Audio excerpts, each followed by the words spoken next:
Hello all, Alison here. Welcome back to Words and Pictures for a few minutes of fun.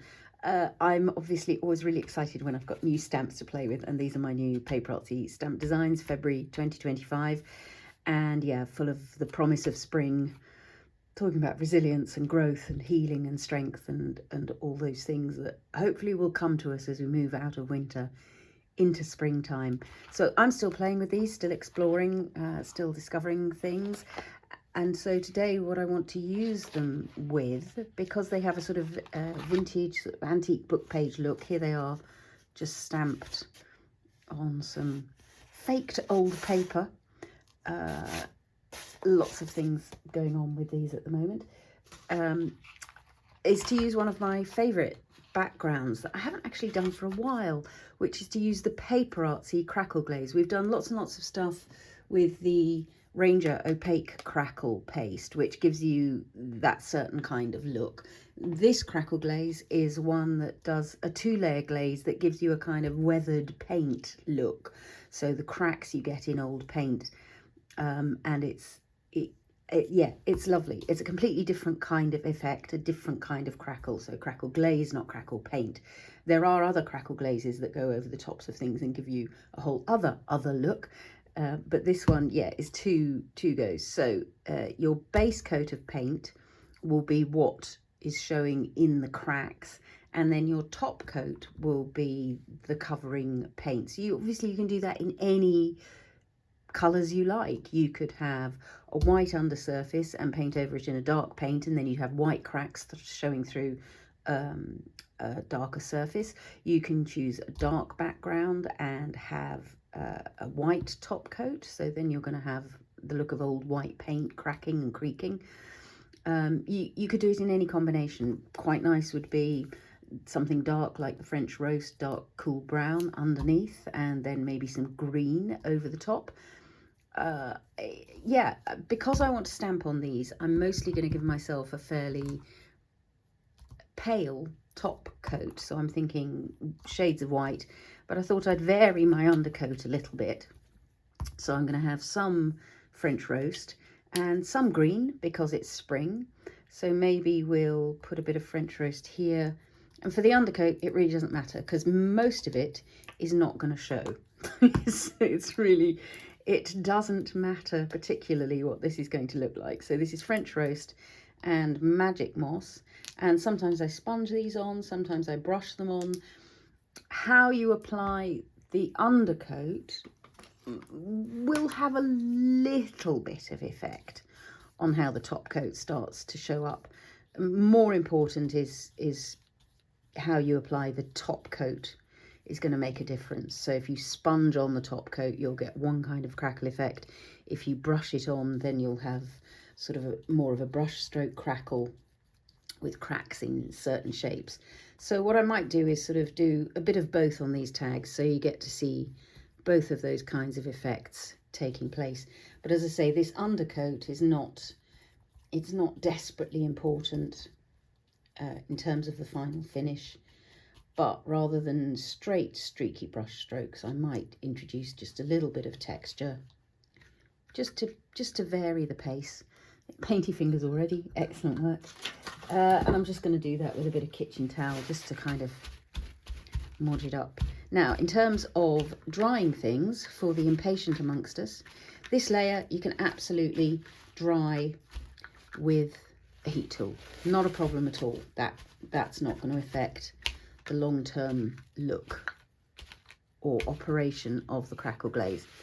And then you can even dry the crackle glaze with the heat tool, as you'll see shortly. So let's give these a quick blast, because you do want this paint dry before you put on the crackle glaze.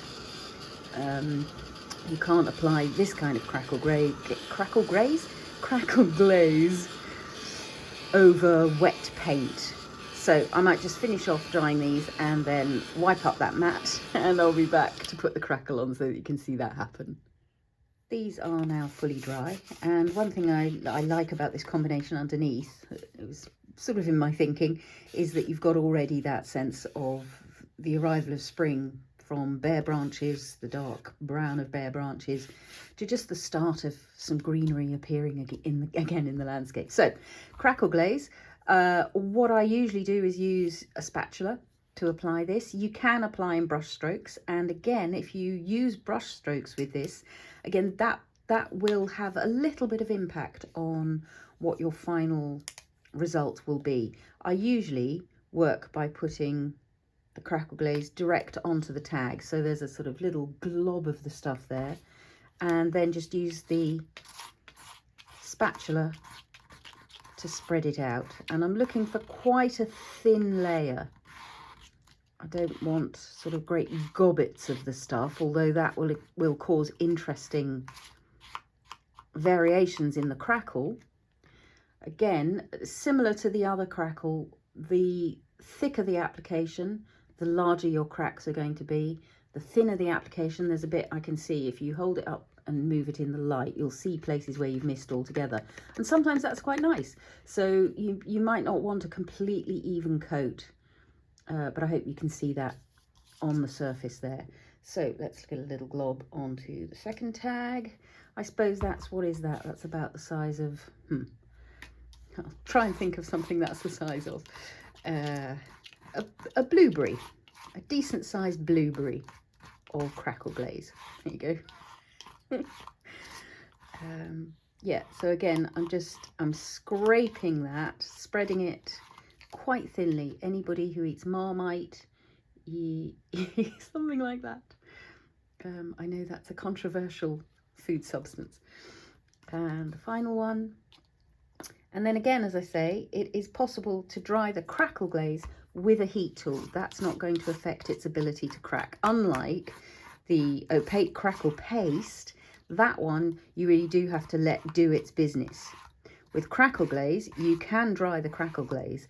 It's the next layer, the final layer of paint, that you really need to let do its thing. So again, I'm holding that up to the light so that I can see where I've been.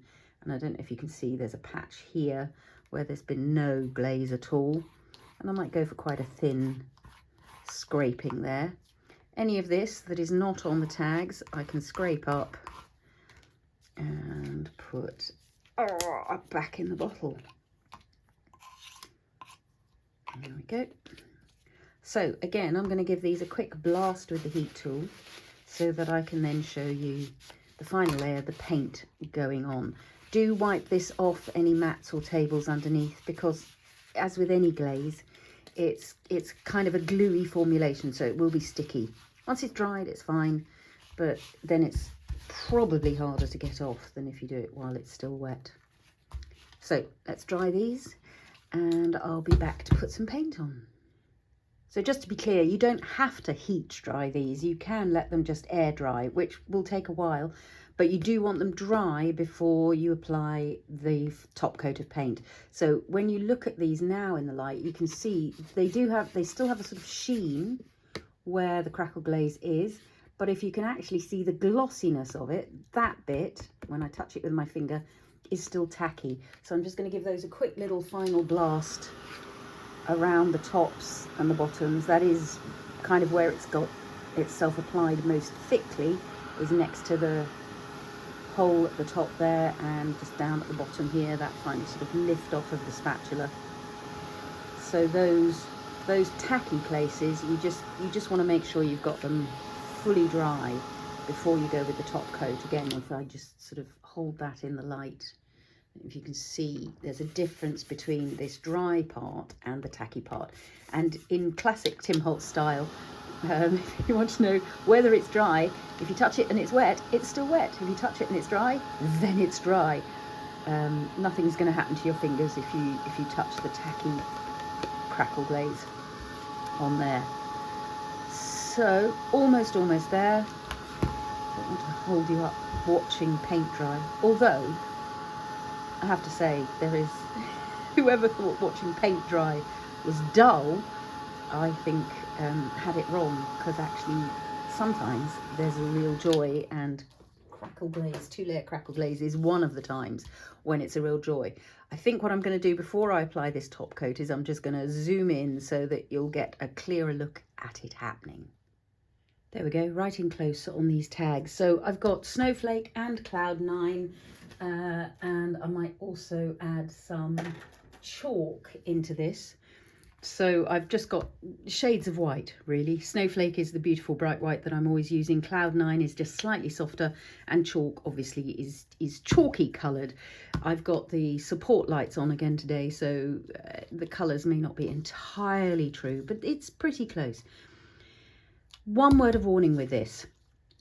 As you apply the top coat of paint, it's really important to try not to go back over anywhere you've already applied it, because that's just going to pull it up. It's going onto this slick surface, and it's because of how that slick surface is going to hold the paint that it's going to make it kind of pull together and create those cracks. So if I were applying paint, as you saw at the beginning, just over a paper surface, it goes on beautifully smoothly. You get an even covering straight away. This going over this particular formulation of Crackle Glaze is going to pull the paint and make it crack. But if you put on a piece of the white paint and then go straight back over that, you're going to pull it around and it's not going to be able to stay on that surface. It's going to come with your brush. So I've got a brush and a sponge, because as I say, applying in strokes is going to give us a certain kind of shape of crackle. Applying with a sponge is going to give us a different shape of crackle. What I need to make sure is that I've got enough paint on the mat to cover that whole tag before I start. And I'm going to be fairly generous, because I know I'm going on to do 3 tags. So any paint that is left after this first one, oh look, I didn't shake my chalk enough. But it'll mix up on the mat there. Let's give it a little, there we go. Just to get that formulation fully mixed, pigment and supporting oils. And this is the Cloud9. Yeah, you can definitely see the difference between the Snowflake and the Cloud9 and the chalk. The Cloud9 is sort of somewhere in between the two. That should be enough to get me the thing. And again, I'm not trying to apply an area of chalk, an area of Snowflake, an area of this, an area of that. As with the green and the brown, I'm going to let them mix and match and play and just give me nice variations across the tag. So I'm going to start with the brush, and it's quite a broad brush. It's again one of the ones from the Swedish furniture store, from the kids department, right over just like that. And then I'm going to pick up some paint and just go down this side with the chalky version, with the sponged version. But I'm really trying not to touch where I've gone with the brush in advance. So there's quite a thick stripe of paint down the middle there. That's going to give us quite interesting effects in our sponging. So sponging down one side, brush strokes down the other. So on this tag I might sort of do a different version of that. I'll go paint at the top and sponging at the bottom. And I am going to need to put more paint on the mat for the 3rd tag. So again, I'm doing my very best with that sponge not to go over the places where I've already painted. There was a little bit at the top where I hadn't quite caught it. So again, different thicknesses of paint, as you'll see when this dries, are going to give me different shapes and sizes of crack as it dries. I don't know if you can see, I've gone off camera because I've gone in close up. On this one that we did, it's already happening, and you can see that those upright brush strokes are giving me one kind of crackle pattern, and where I've got the sponging, it's giving me a different kind of crackle pattern. Some of this sponging isn't quite thick enough. I'll give you a sample by going over here of what can happen if you go over somewhere you've already done. With a sponge, it's a bit easier than with a brush to add more paint rather than pull paint up. So I'm prepared to risk it with a sponge, but I have pulled some bits of paint up and landed others. And again, as you see, watching paint dry when it's over Crackle Glaze is actually really fun. So I'll try to leave that one slightly on camera while I paint this 3rd one, so that if you want to see what's happening over here, you can. Right, I need a little bit more paint to go on this 3rd tag. So again, just a mixture of the 3 whites. Come on, out you come. Thank you. That's Snowflake and then cloud 9. So on this one, I've got top and bottom, side and side. I'll take my, oh, that's a lot of paint. We'll put some on a spare tag in a minute. I'll take my brush strokes down this side. Oops. Quite a rapid application to let that start its job. And then I'm going to sponge down this side, making sure I get a nice lot of paint on so that that crackle can form in that different way down that side of the tag. So I'll pop that to one side. Now this is all lovely stuff that I'm going to put onto, let's see, what have I got nearby? Got some pieces of white card that would actually be quite nice if they had some painty textures underneath. So I'm going to do a rough sponging of white on white, because then if I spritz that with inks later, the ink is going to land differently on the bare card than on the sponged texture. So the ink will take differently over the paint than it does over the bare card. So with this, again, I'm just going to, this is just using up paint to create some other backgrounds in the meantime. And off we go, just not to waste all this lovely shades of white paint that we've got going on underneath. Again, I don't know how visible that is on camera, because white on white is a subtle look, but one that I like. Paint getting everywhere, but I don't mind. That's playtime. And let's put some sponge on here. There's still plenty of paint left in the sponge, obviously, as well, because sponges soak things up. Grand. What I'm going to do now is I'm going to go and wash out this sponge so that it doesn't dry hard with the paint on it. So I've got 3 painty backgrounds going on there. I'm just going to pull these forward and let you see what's happening on those. But take a look at that. So we've got the crackle developing under the brush strokes. We've got a different kind of, I mean, I suppose more similar to the crackle paste crackle that is forming where we sponged it on. Here, this is the top half. Look at those cracks appearing in the weathered paint. And again, a different kind of thing going on where I've sponged it on. That's forming more slowly. And here's the final one. So we've literally only just done this one, and it's doing its job. And as it dries, more and more cracks will develop, more and more different shapes and patterns and textures. So I'm going to let those carry on drying. I'm going to wash out my brushes and my sponges. And yeah, it's a good idea to let this fully dry, because as I say, these, oh, look at this, these amazing cracks are going to continue to develop. So you really want to let it have the full time. Probably overnight I'm going to leave these, because I've got lots of other things going on, so I don't want to hang around waiting for them. I'm going to go and do some other stuff in the meantime, and we'll be back to do some stamping and painting over the tops of these delicious weathered backgrounds tomorrow. We've got some gorgeous crackle going on these tags, that weathered paint look, and you can really see the difference between where you sponge it on, if it'll focus, hello, and where those brush strokes give you a very different kind of crackle pattern. It's particularly clear on this one, I think, that there's the brush strokes, and down this side, a very different kind of crackle. So you can mix and match and vary those according to your pleasure. And I can't wait to get my fingers on these stamps and get going. I'm thinking I might stamp in something like olive archival or leaf green for a summery look. In fact, I've got three green archival inks. So maybe it's one of each in each, if you see what I mean. That peat moss will be lovely for lavender leaves, so maybe that goes down there. The bright fresh green, well, it could be either of these really, couldn't it? It could be the apple blossom, or it could be the crocuses. Let's go fresh green for the crocuses, and let's go archival olive for those.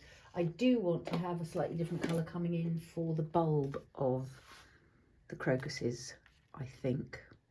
Yeah, and the roots. So I'll have potting soil. What could be more appropriate?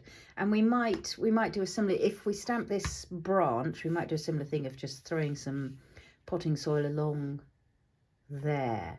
So let's get some stamps onto these tags. I haven't really thought about what's going to go where particularly. I quite like this The joy of this, we're going to paint these principally with Mattints, the PaperArtsy Mattints, which are translucent, in fact transparent, and I've grabbed some translucent PaperArtsy Fresco paints, so everything will stay nice and see-through, and the joy of that is we're going to get to keep seeing that amazing crackle underneath. But first, let's get some stamping done. Let's get this underway. I'm not going to think too hard, I'm just going to go.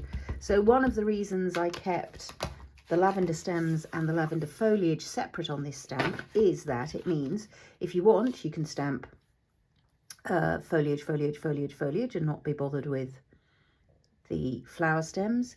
If you want, you can that's not showing up very much, is it? Why is that then? Maybe this is going to need we're going to be off again with our embossing powders again in a minute. I think that does want a bit of green embossing powder to really zhuzh it up. Hang on, I'll be back in a sec.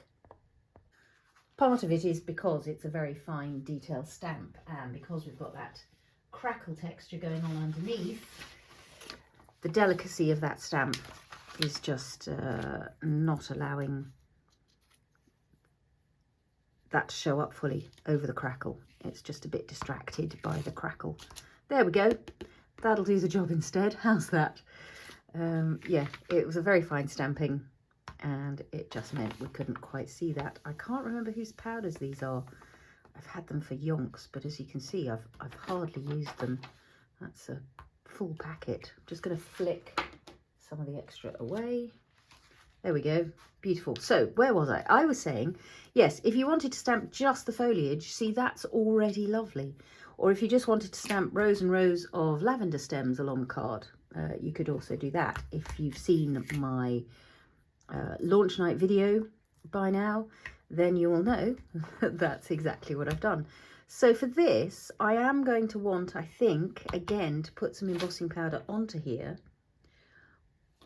But I don't want to make my lavender flowers green, I don't think. So I'm just plotting some clear embossing powder, maybe inking these with something like, let's say, peeled paint. No, let's make it rustic wilderness distress oxide up to the flower heads. So I'm just taking the ink pad up as far as there, and then if I want to tie this in with these leaves later, I could always colour these with this. And then I'm going to put in, let's see, maybe shaded lilac. This is oxide again, just because it'll give me a nice lot of pigment. But what I might do is touch in a bit of Dusty Concord Distress ink over that. So I'm just creating a little bit of colour variation right on the heads of the lavender there. Make sure I've overlapped with there. And then my aim is going to be to get clear embossing powder onto this when I've stamped them. I'm going to have to do this a number of times because I want more than one stem, I think. I want 3 going up through here. There we go. And let's get some clear powder onto that. Keep losing my bit of paper. And that'll be fine because I'm gonna beef this up with some pen work, with some paint work, with all of that kind of business. Grand. That's going to give me enough to work with, I think. So let us do some heating of this to see what we've got. Or maybe it's worth doing another stamping right away. No, I'm gonna go with this. I'm gonna see what I get. I'm gonna heat emboss it and come back because I don't really want the heated tool catching on fire on camera. I'd rather be ready to deal with that when it happens without worrying about saying anything to you. Back in a sec. I was enjoying myself so much that I carried on stamping and then suddenly realised I hadn't turned the camera back on. So I did a second batch. This time I used a slightly darker colour. That was, I think, the Villainous Potion Distress Oxide for the second set of heads. And I like that because, again, we've got that sense of foreground and distance. That's all going quite nicely, I think. If the sense of the stem's not quite continuing doesn't give you joy, then my recommendation would be to ink up the bottom of the stems and just do a kind of joining up stamping down the bottom here. And then you've got that lovely sense of, there they go, they're going to join up with some more foliage somewhere down below. In any case, I'm probably going to do a little bit of sponging around the bottom or inking at some point, so that's not really going to draw the eye. So that's grand, that's our lavender stamped. Let's see what we do next. I had thought of doing the whole of the roots, so as an image like so, but I'm now thinking maybe what I'll do is just kind of crocuses along the bottom here, because I think that would be quite nice. And then we can combine the open ones and the ones that have not yet opened. Or no, let's stick with original plans. I'm going to stick to it. So I'm going to stamp this. Let's see, what have we used so far? I might go with the leaf green as planned for the upper part of this, because these are either going to be white or yellow crocuses probably. I don't think they're going to be purple because we've got some purple going on here already. Spring colours in abundance. There we are. So that's the potting soil going on for the bulb. And I've got the clear embossing powder hanging out nearby so that if and when I want that. So the lavender is kind of inhabiting stage right on the tag. So let's take this down towards the leftish of this tag. Good firm pressure. Get all those detailed roots in. Up it comes, lovely. And then we'll put, I'm sorry about my to-do list. I put a piece of paper ready, clean piece of paper to do my embossing with so it wouldn't distract everybody. Do you think it's here when I reach for it? No, of course it's not. I don't know. I don't know where they go. Don't know where the pieces of paper go. But I had put it here. Right, so I might as well. That's really nice, and it's going to become beautifully visible. Let's risk some on-screen embossing and hope that things don't catch fire. Oh, and I suppose it would be the way to go viral, wouldn't it? Although it's not so much the heat tool catching fire that bothers me as the fact that the flames will come up towards the camera, which is also my phone, and that would be a disastrous loss. I would be very, very unhappy to lose my phone in a fireball inferno. There we go. Nice. So it's fine line stamping at the moment, and then when we paint it, it's going to give it a real presence. So that's crocuses.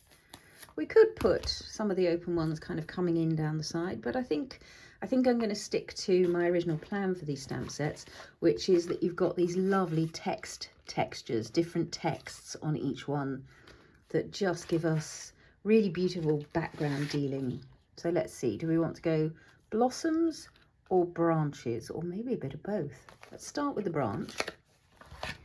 And for this, I'm going to put some potting soil just sort of down the middle. So I'm using the edge here and tilting this at an angle as I apply the ink to the stamp, kind of aiming for the bit where I know the branch is for the most part. And I don't mind if there's a bit of overlap. It just gives you that little bit of variation in the stamping. And then for the rest of it, I'm going to do a combination of the leaf green.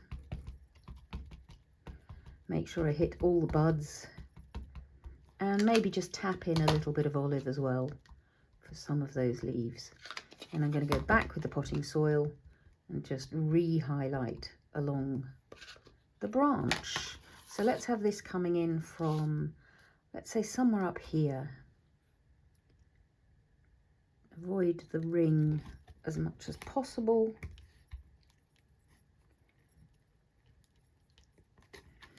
There we go, lovely soft stamping. Another to-do list. They're all over the place, but that one's a little bit less distracting. So let's pop that clear powder on. And the clear powder is just going to mean that the image stays put when we come to painting it. It's not going anywhere. But I think we might stamp some of these coming up from the bottom as well. Because the idea is that's sort of in the foreground. Yeah, that'll be nice. So let's go leaf green.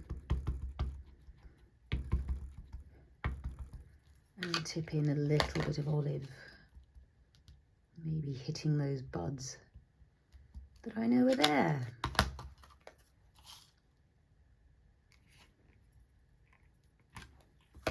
Nice. Oh, did up my embossing powder too tight for my own good. Great. So I'm going to heat emboss these, and then I'll come back and we'll do a bit of text stamping to create layers in the background.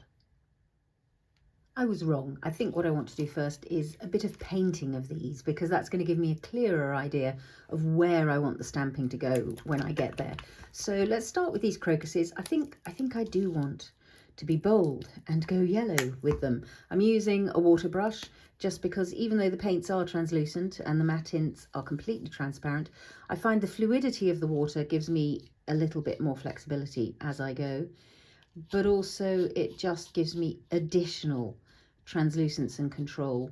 So I'm just going to get colour on in quite a loose way at the moment, you can see, and then I might be going to add some extra layers of Mattint or warming up, thinking maybe about the glow Mattint, which just gives a glorious honey sunshine glow to everything. But you can see, because we're painting with something, this is Banana, which is one of the translucent paints. Focus if you would. I can still see all that gorgeous crackle texture underneath. It is a little bit too full on for me as a neat yellow, so I will be doing some mixing. Well, why not do it now? So here is the glow, which, as I say, has this ability to give everything a glorious sunshine glow. There it is. And I don't mind keeping a bit more of that around, because we might use it on some other things to give them that honey glow.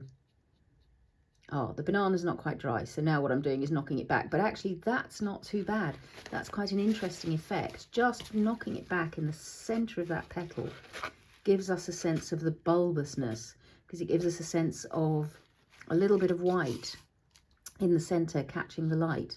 So I actually rather like that accidental effect that happened there as I put on the glow before the banana had dried. But I am going to use a bit more of that glow on those background leaves. Now these are completely transparent, the Mattints, so it sometimes takes a while. You have to build up the layers to really get the impression of it. But I hope I've zoomed in as well, that you can see a little bit of how that is starting to shape by giving us a different colour tone moving in and out of that crocus there. I'll let those dry and I'll come back and do a couple of layers later on. Just gone outside the line there in a way that doesn't make me happy. There we go. So step one.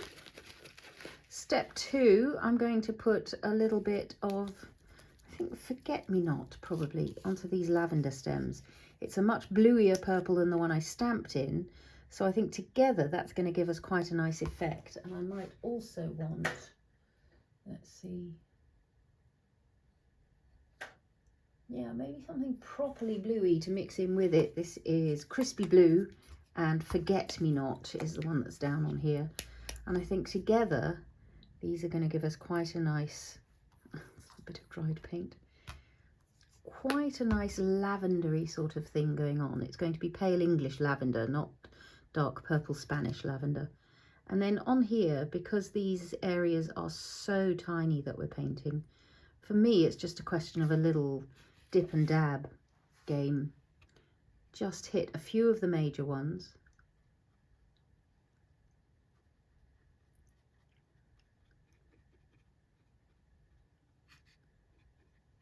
let the stamping take care of itself, because remember, it's clear embossed. So it will be able to hold its own. Let's go for some of these slightly paler ones in the background. But I'm also enjoying the texture that is giving me. So these ones, these aren't transparent paints or translucent paints or even semi-opaque paints. These are full-on opaque ones, but because I've got my stamping clear embossed, I'm still going to be able to knock back that paint a little bit if it really outdoes the embossing, but also, as you can see, really successfully, particularly on the darker embossing, the embossing powder can just, the embossed image can just hold its own with all that paint. That's nice. We might add a little bit of extra pen work on there later on, saving up the greens.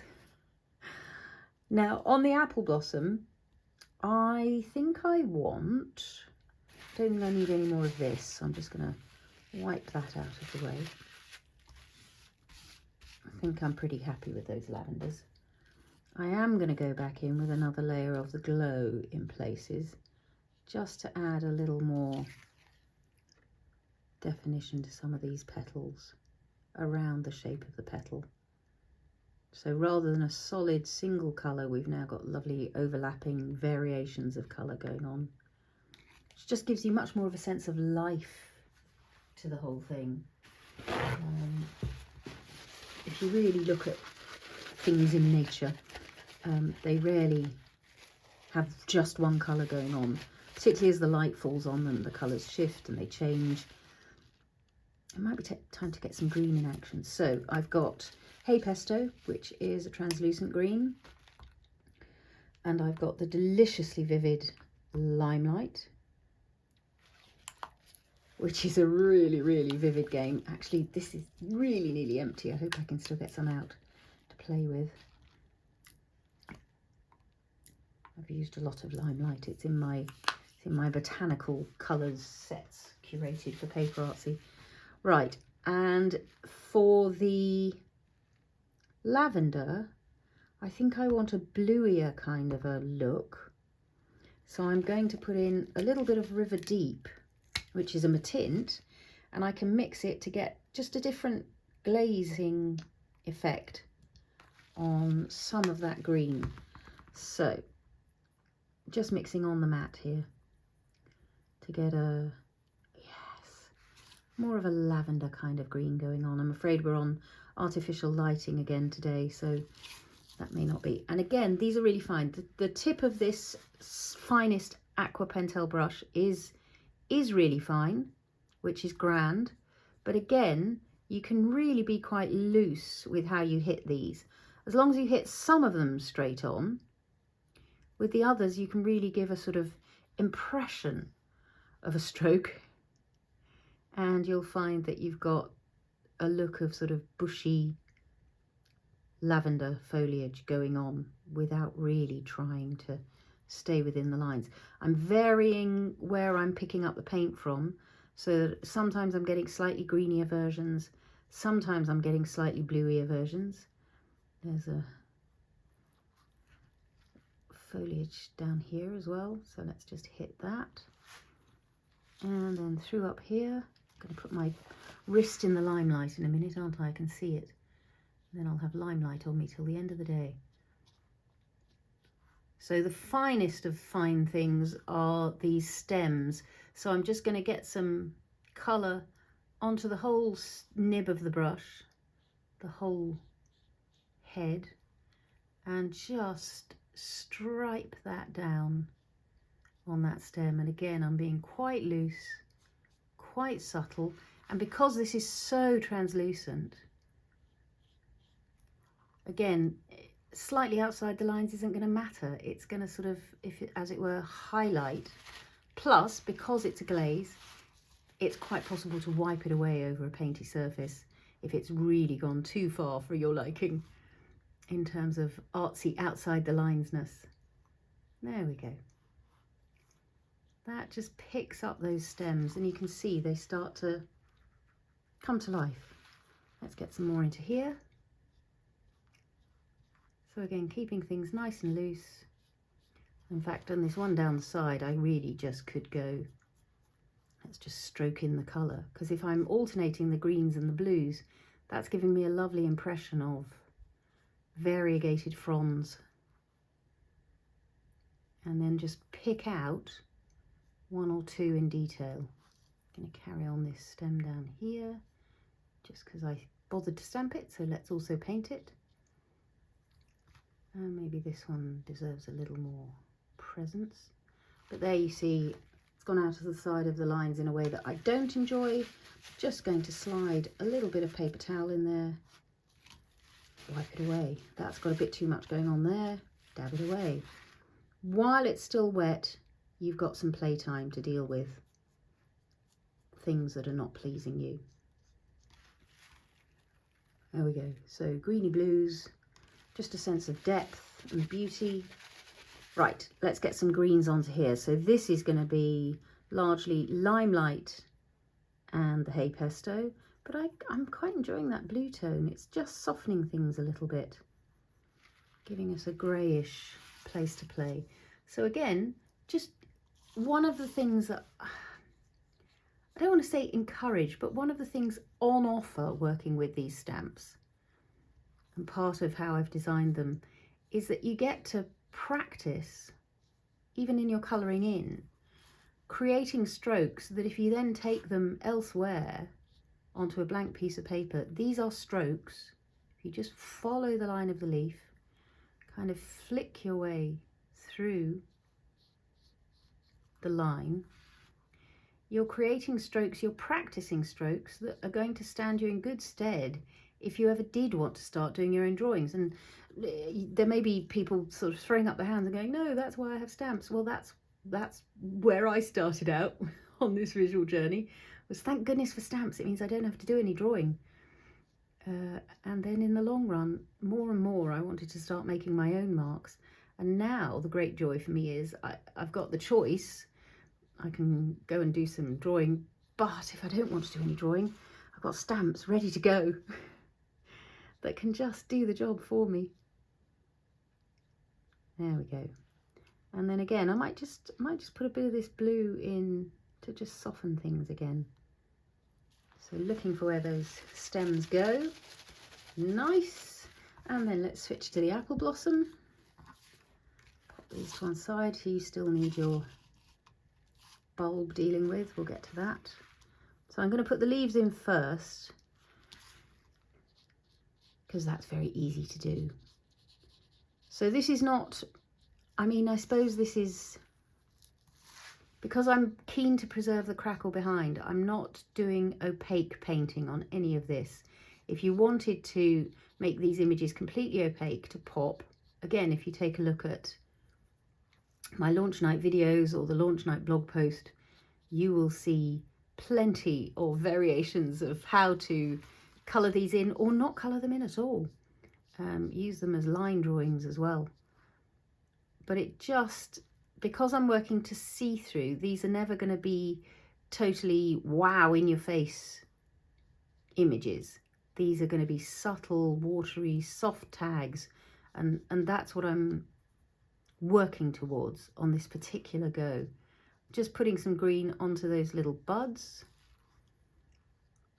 So they have little stems coming out of the trunk, just producing those delicious little buds that are going to bloom later on. So there's sort of a big stripe of colour happening here, so I'm just going to wash that into the leaf. And again, while it's still wet, all things are possible.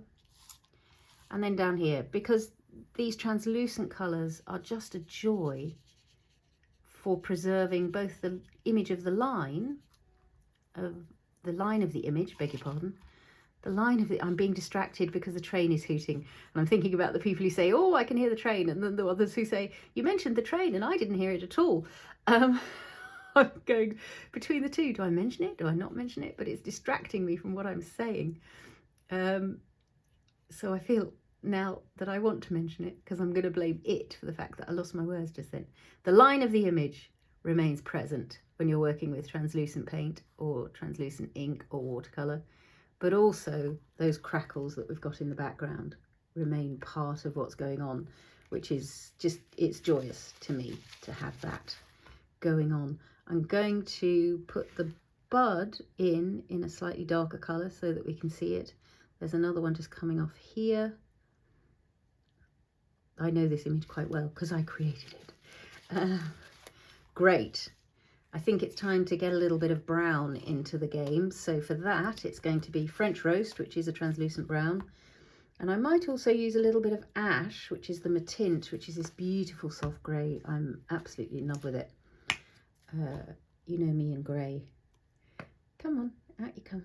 There you go. Oh, that's way more than I need. There's going to be some mop-up brayering to be done. So on this branch here, just rotate that so hopefully you can see a bit more of what's going on. Again, I'm keeping it translucent because I've got all these lovely knobbly bits that I've drawn on the branches, and I just want those to be allowed to stay put. Then there's the bit going through here and another knobbly bit at the end. I love apple trees, have the most amazing knotty complex bark, really delicious.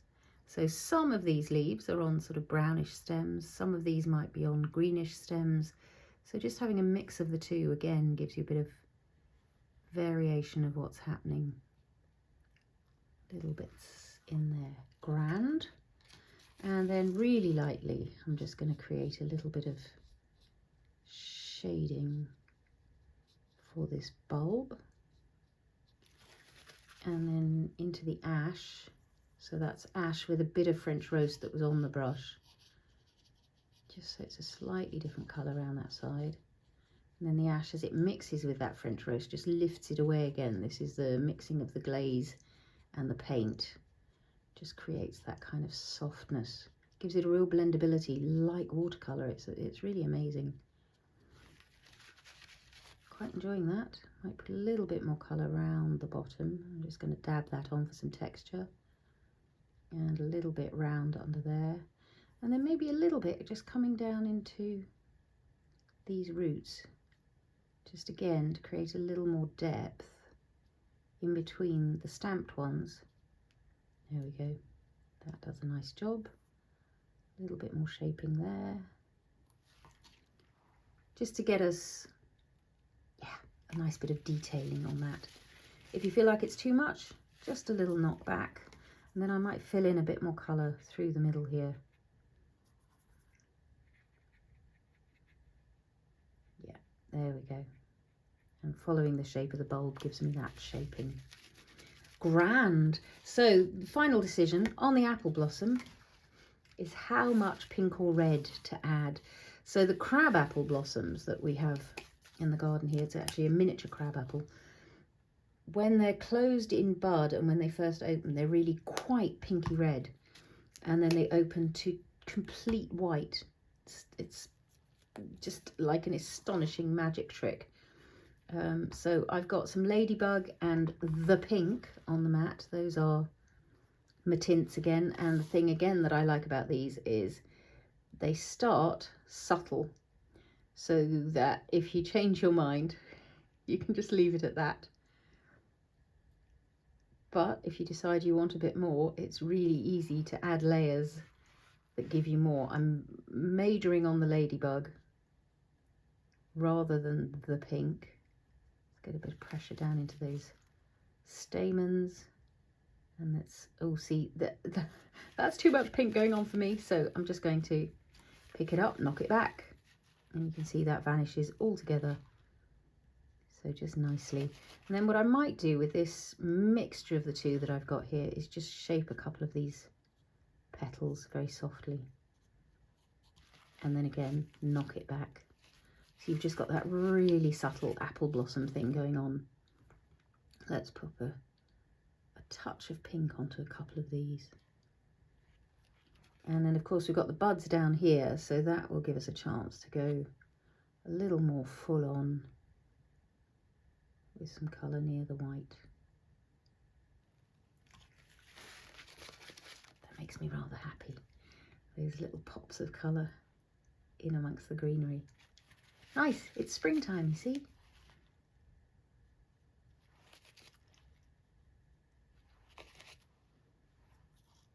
Good, good, good, good, good, good, good. So now, as I said, time for some text stamping. But what I might do with a bit of this, shall we go with a little bit of green spatter? We might as well while it's there on the mat. Don't want to get too over the top about it. So I'm going to take it with the River Deep so that we've got that nice subtle green. And we'll just test it. Get some of it off the brush so we've got a slightly subtler spatter. There we go. That's nice. It's just adding texture. Probably on camera it almost doesn't show, but I can see it and it's making me happy. We could go with some darker one or some paler one later. Should I'm quite, there's a piece of card just sitting around here, so I might just, God, I've been cutting other things out of it, so let's just use this. You never know. Let's use this on the ready pink one, and it's got some green going in. Who knows what that's going. Oh, look at that. Touch of blue. Let's go up here for the browns and the yellows, and that's going to be interesting. I'm probably never going to use that as a thing. Let's add a spritz of water so that we just soften things. That's a big blotch of the French roast. That's never going to move. There we go. Let's see what we've got. Oh, I say.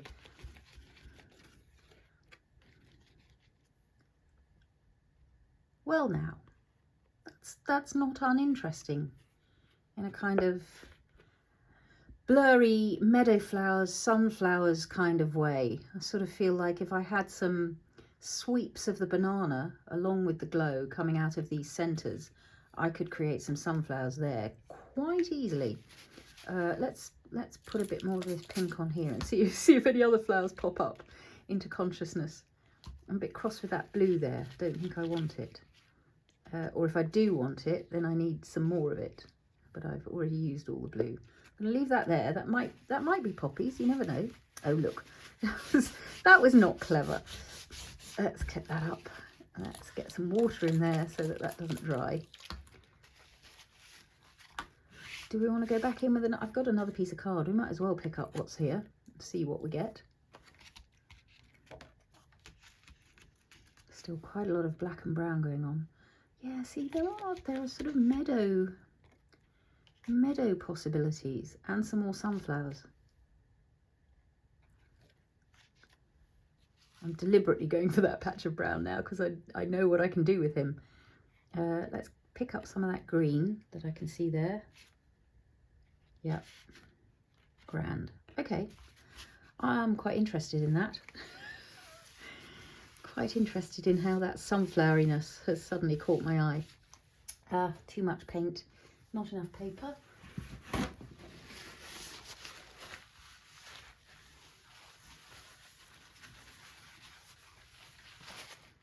So along with very delicate, subtle botanicals now, I've got some really full-on fantastical florals ready to happen.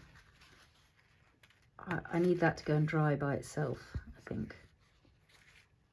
Because I think it needs to be dry. Well, or does it? Oh dear, look, you stay there. I'm coming in with banana and maybe some glow, because I think that glow is responsible for that glow that's going on there. And I'm going to take just a craft brush. It really doesn't need to be. I don't know whether I want round or flat, so I've got one of each. And I'm going to go in and just create the sense of some sunflower petals.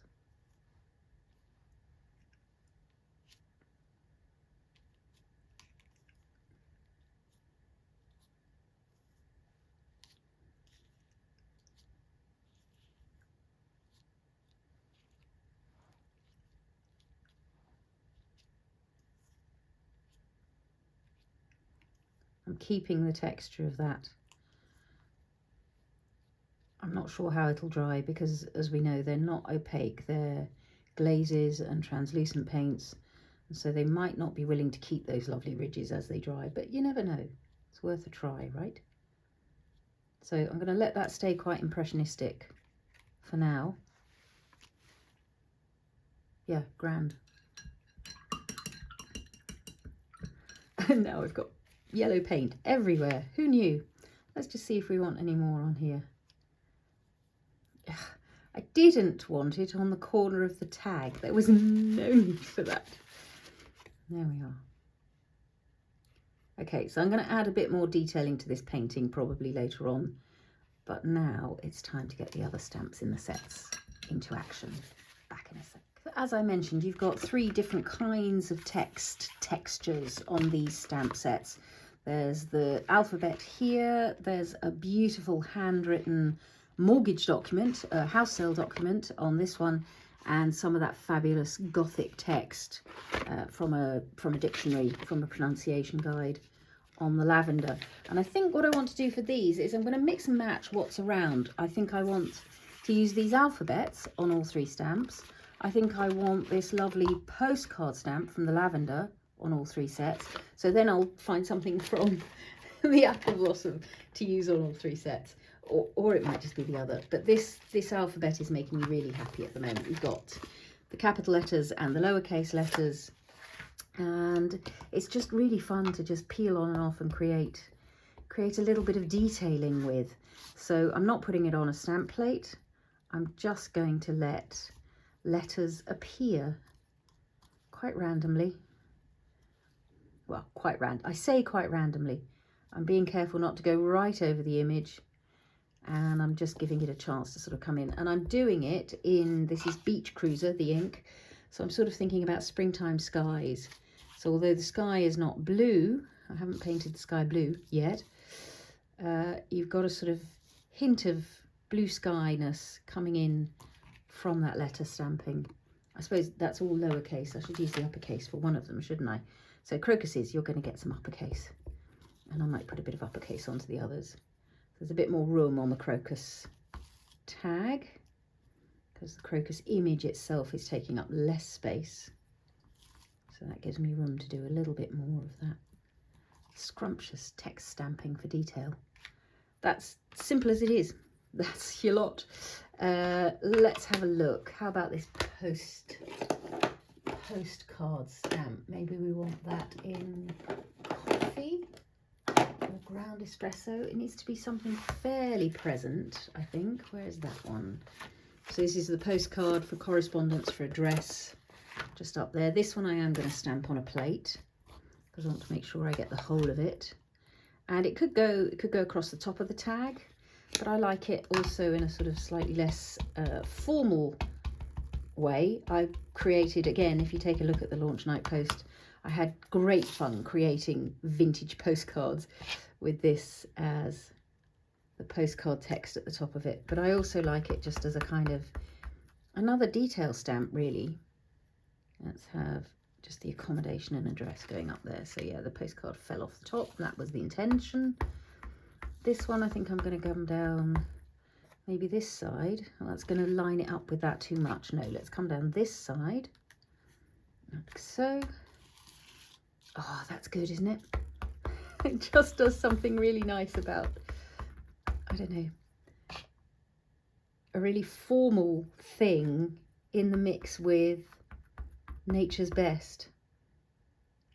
And I think I want another little corner of it there. Yeah, that's very enjoyable. You tell me why. I can't quite analyse what it is about that gives me such joy, but it does. So let's just wipe off some of that text that's gone onto the mat. A little bit of rubbing alcohol will get rid of all of that in the long run if I want it properly gone. Yeah, that's, yeah, happy, happy, happy. So there are also on each stamp set little bits of ephemera that are quite fun. So yeah, I think it's going to be this. And what colour shall I stamp it in? I think maybe the Beach Cruiser again. I think maybe to tie it into what's already happening.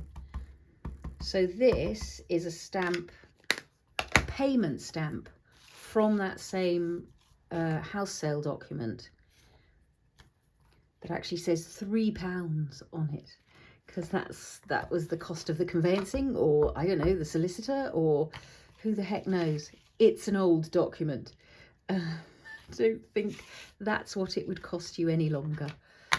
So we've got them there and there, and maybe, so this one is going to be up here or here. Ooh, maybe a partial here and a partial here. That means I'm going to want another partial on each of these. So let's have one here, and then let's have one all the way down here. Grand. It's just a really nice, you've got a very loose queen's head in the centre of it, and then the £3 going around the outside. It's just a really fun detail stamp, and as you can see, it gives us, again, you've got the formality of the writing with the organic shapes, and now you've got the formality of an almost circle with those organic shapes, and that's really pleasing to me. So we just need a few words, don't we? Well, I do. I can't be doing without words. And of course these sets come with words about spring, little poetry fragments from various poets, and again in the launch post all credit is given to the relevant poet or writer. I think I'm going to stamp these on a separate piece of paper and glue them on. I think that's what I want to do. So I'm going to stamp some words and then come back to finish things off. I had a little juggle with words from various sets, combining, mixing and matching, discarding, and yeah, I think the ones I came up with are the ones I wanted for today. And I'm just going to add a little bit of inking around the edge here. Now here's where, again, the crackle really comes into its own, because that weathered paint look now can start to take on a look of earthy barkiness. With that touch of brown over it, it can really have a natural kind of look to it. This is archival ink that I'm using, partly because it'll give me a slightly softer effect, and partly because I know it's going to stay put once it's there, where distress inks, if you're handling the edges, that can sometimes be a bit vulnerable to just, yeah, the moisture in your hands. So just pulling back, and you can see this is drawing the eye in. This is giving us that lovely vintage look.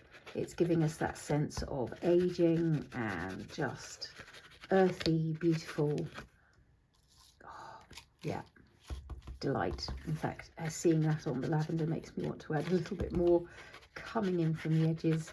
And this is where, if I'd stamped that lettering, for instance, in distress, that would now be yielding to this blending, and some of it would vanish altogether, some of it might get blurred, but having done all that stamping in archival, we're safe to get as excitable as we like with our inking around the edges, knowing that everything we've stamped so far is going to stay put and not go vanishing on us. There they are. I think they want a little bit of twine probably coming out of the top, and maybe a little spatter of white paint, just that springtime light, pollen, those sorts of things is what the white splatter starts playing the role of. But I hope that here at the end of February, that's given you a little taste of springtime to come. We hope so. A little bit of light, a little bit of healing. Rise and put on your foliage. Life's alive in everything, the hidden life that breaks forth.